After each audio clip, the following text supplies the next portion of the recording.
प्रयास करना, जब जब जिस जिस महीने में जो जो प्रदोष पड़ा करे, जब प्रदोष पड़े बन सके 1 बेलपत्र, बन सके 5 बेलपत्र, शमी पत्र, हरे मूंग,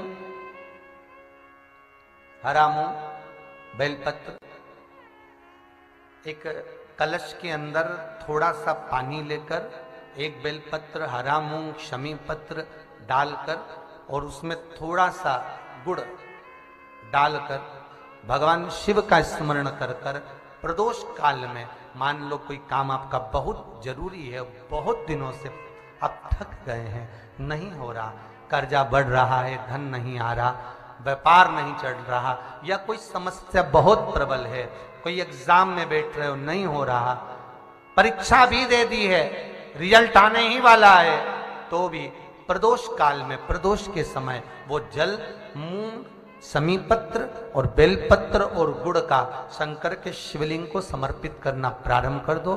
2 या 3 प्रदोष करोगे, बाबा आपकी मनोकामना शीघ्र पूर्ण कर देगा।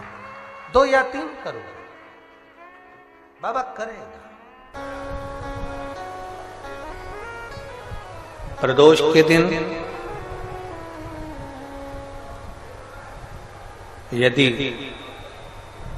आपको कहीं से शमी पत्र मिल जाए, प्रदोष के दिन यदि कहीं से आपको शमी पत्र मिल जाए और प्रदोष काल में, प्रदोष का जो समय होता है, शाम का जो समय होता है प्रदोष काल, 4 प्रदोष 5 प्रदोष आप कर देखिएगा कि आपका कोई काम है, कोई नौकरी के लिए आप अप्लाई कर रहे हैं, कोई समस्या बड़ी विकट आ गई है, कोई तकलीफ, बड़ा गला पकड़ रहा है बेटा, कोई तकलीफ विकट आ गई है, कोई समस्या विकट आ गई है, प्रदोष के प्रदोष काल में अगर 1 शमी पत्र भी आप घर के शिवलिंग को, अब ये करने के लिए आपको मंदिर पे शिवलिंग नहीं जाना, अपने घर में जो शिवलिंग, चाहे वो स्फटिक का हो, पारद का हो, कंकर शंकर का हो, लकड़ी का हो, जो शिवलिंग तुम्हारे घर में, कांच का हो, चाहे वो नर्मदा के कंकर का हो, नर्मदेश्वर हो, पाषाण का हो, जो शिवलिंग, चांदी का हो, सोने का हो, तांबे का हो, पीतल का हो, जो शिवलिंग तुम्हारे,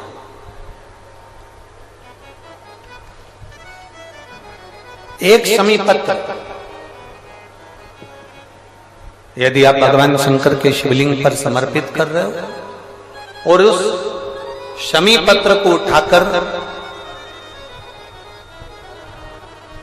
रात्रि को 9:15 की जो एक मुहूर्त होता है, एक समय होता है, जिस समय पर हम अपने मन की बात भगवान शंकर को कहते हैं, पूर्व में भी इसका वर्णन हम कर चुके हैं कथाओं में।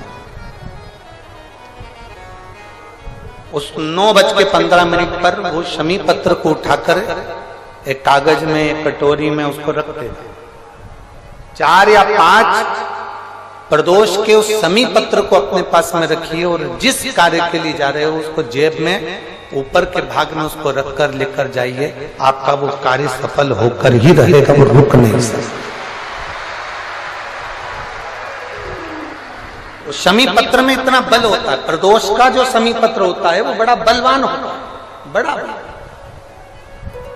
आज प्रदोष का दिन है, प्रदोष काल है, आप भूल गए प्रदोष के दिन, प्रदोष काल के दिन, प्रदोष के दिन, प्रदोष काल में आपने मुझसे वचन दिया था कि तू जिस जगह पर ले जाकर खड़ा कर देगा उस स्थान में मैं चारों तरफ अपनी दृष्टि फेरूंगा और चारों तरफ दृष्टि जहां फेरूंगा, जो जिस कामना को करेगा उसकी कामना मैं पूरी करूंगा। यह आपने मुझे वचन दिया था भोलेनाथ।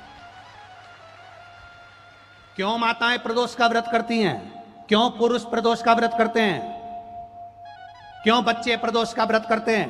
प्रदोष का व्रत करने का केवल एक सार तत्व यह है, प्रदोष के दिन, प्रदोष काल में मेरा देव अधिदेव महादेव निकलते हैं अपने मंदिर से बाहर, नंदी पर बैठकर कैलाश पे से निकलते हैं, काशी विश्वनाथ चलते हैं, देवघर वाला नंदी लेकर बाहर निकल जाता है। और प्रदोष काल में भगवान ने नंदी को जो वचन दिया था कि जहां तू खड़ा होगा चारों तरफ दृष्टि फेर कर जितने दिखेंगे सबका कल्याण मैं करूंगा, जो मांगेगा उसे मिल जाएगा। इसलिए प्रदोष के दिन, प्रदोष काल में हम शंकर की आराधना में लगे रहते हैं, प्रयास करते हैं कि मुख से श्री शिवाय नमस्तुभ्यम निकल जाए, पंचाक्षर मंत्र नमः शिवाय निकल जाए, षडाक्षर मंत्र ओम नमः शिवाय निकल जाए, भगवान के मंत्र का जाप हमारे मुख से निकल जाए। जब हमारे मुख से भगवान का नाम जाप निकलेगा तो हो सकता है कि शिव की दृष्टि हम पर पड़ जाएगी और हमारा कल्याण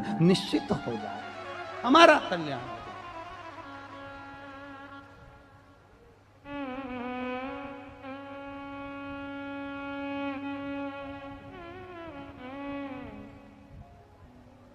वो कहते ना, वो बाबा डमरू वाला रे थारी मौज कर देगा।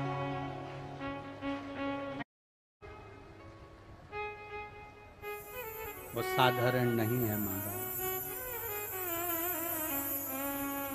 वो बाबा डमरू वाला रे थारी मौज कर देगा।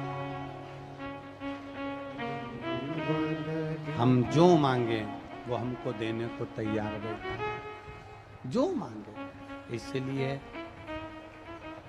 भाव से, हृदय से शिव को जब हम पुकारते हैं, शिव दौड़कर आता है, शिव आता है। सुन के भक्तों की पुकार,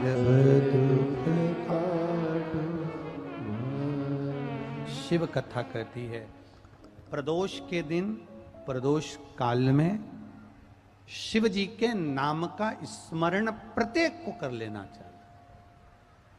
और एक नंदीश्वर शिव महापुराण से एक बात सीख कर जाइएगा,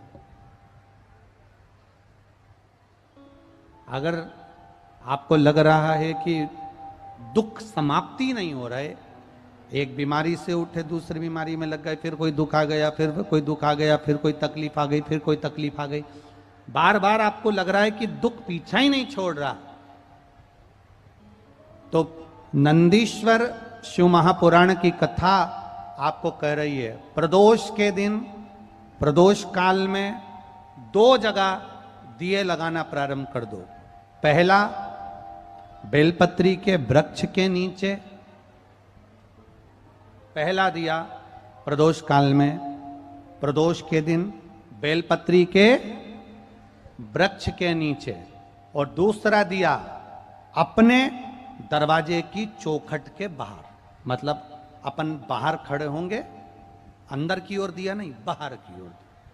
एक दिया बेलपत्र के नीचे देवाधिदेव महादेव से प्रार्थना कर कर, हे शिव शंकर, हे गौरी शंकर, हे शिव, आज प्रदोष का दिन, प्रदोष काल में आप भ्रमण के लिए निकलोगे नंदीश्वर के साथ में, ऐसी कृपा करना, आपके लिए मैंने द्वार सजाया है भोलेनाथ, आपकी दृष्टि मेरी चौखट पर भी कर देना, मेरी जिंदगी सवर जाए। इसलिए 2 दीप स्मरण करो। हाँ, अच्छा इशारा करा है, उसे समझ गए हो। जिस दिए को आप लगाओगे प्रदोष के दिन, प्रदोष काल में, एक दिया बेलपत्री के वृक्ष के नीचे लगाया है, और दूसरा दिया जब आप घर में प्रवेश करोगे तो राइट हैंड पर ही लगाएं। कौन से हैंड पर लगाएं?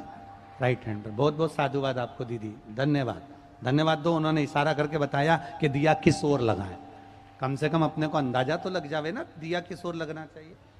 साधुवाद था, बहुत बहुत साधुवाद। इसको जागरूक श्रोता कहते हैं, जिनको कथा के प्रति रुचि है और भगवान के भजन के प्रति रुचि है, वो तुरंत भाव से उसको स्वीकार कर ले।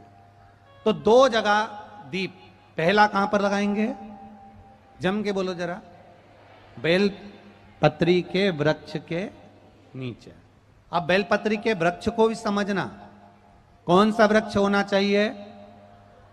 जो आप खड़े हो, दोनों हाथ ऊपर हो, उस हाथ तक भी उसकी पत्ती को स्पर्श ना हो पाए, मतलब उसकी छाया हमारे पूरे शरीर पर पड़े, तो बेलपत्री के वृक्ष की मूलता का आनंद है। जो छोटे बेलपत्री के वृक्ष होते हैं, छोटे छोटे जो पौधे होते हैं बेलपत्री के, इनको जल डालकर, खाद डालकर सिंचित करो, बड़ा करो, उनको पोषित कर कर बड़ा कर कर कहीं अच्छी जगह उनको लगाओ। ये नहीं कि छोटी बेलपत्री के पत्ते तोड़ लो या छोटे से पौधे के पत्ते तोड़ लो, वो श्रेष्ठता नहीं है। शिव पुराण कहती है वृक्ष वो होना चाहिए जिसकी छाया हमारे ऊपर आए। बाकी के आपके घर में आप बेलपत्री का पौधा लगाते हो, उसको बड़ा करो, बड़ा करने के बाद उसको कहीं अच्छी जगह पर लगाओ जिससे वह बेलपत्री का पौधा बड़ा हो जाए। बड़ा हो जाएगा, हम हैं नहीं हैं, कम से कम वो पौधा रहेगा, वृक्ष बनेगा। वृक्ष बनेगा तो उसकी पत्तियां टूट कर महादेव पर चढ़ेगी, तो हमारा कल्याण अपने आप हो जाएगा।